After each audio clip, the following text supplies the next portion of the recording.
என்கிட்ட இருக்கிறவங்களுக்கு தான் எலெக்ஷனில் சீட் அப்படிங்கிறது வந்து அன்புமணி ராமதாஸ் அவர்களுக்கு கொடுக்குற நீங்கள் நெருக்கடியா? நெருக்கடி கொடுக்கணும்னு அவசியம் கிடையாது. இப்போ என்கிட்ட என்னை நம்பி வந்தாங்க. ஆரம்பத்திலேருந்து கிளை செயலாளர், ஒன்றிய செயலாளர், பேரூர் நகர செயலாளர்லேருந்து அப்படியே வளர்ந்து வந்தவங்க. அவங்க வந்து அவங்கள பார்க்கும்போது அவங்களுக்கு ஒரு பொறுப்பு கொடுக்கணும்னு நான் நினைக்கிறேன்.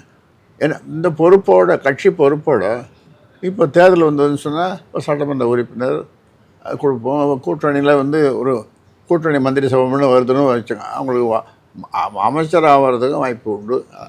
அமைச்சர் ஆகிறதுக்கு வாய்ப்பு இருக்குது. கூட்டணி மந்திரி சபை சொல்லியிருக்கீங்க. இப்போ இந்த கூட்டணி ஆட்சியை பற்றி தான் தமிழக அரசியலில் மிகப்பெரிய பேசுபொருளாக இருக்குது. விஜய் அவர்கள் வரும்போது கூட்டணி ஆட்சின்னு சொன்னார், ஆட்சியில் பங்கு தருவோன்னு சொன்னார். இப்போது பாஜகவும் அதை வந்து முன்வைக்கிறாங்க, விசிகாவும் அதை ஆதரிக்கிறாங்க. விசிகா பாஜக சொல்கிறது ஆதரிக்கல, கூட்டணி ஆட்சி இருந்தால் நல்லது அப்படின்றாங்க. இப்போ உங்களுடைய கருத்து என்னங்க? கூட்டணி ஆட்சி அப்படின்றது உங்களுடைய கருத்து என்ன? கூட்டணி ஆட்சின்றது அது ஒரு நிபந்தனையாக வச்சு தேர்தலில் இப்போ சந்திக்கலாம், சந்திக்காமலும் போகலாம்.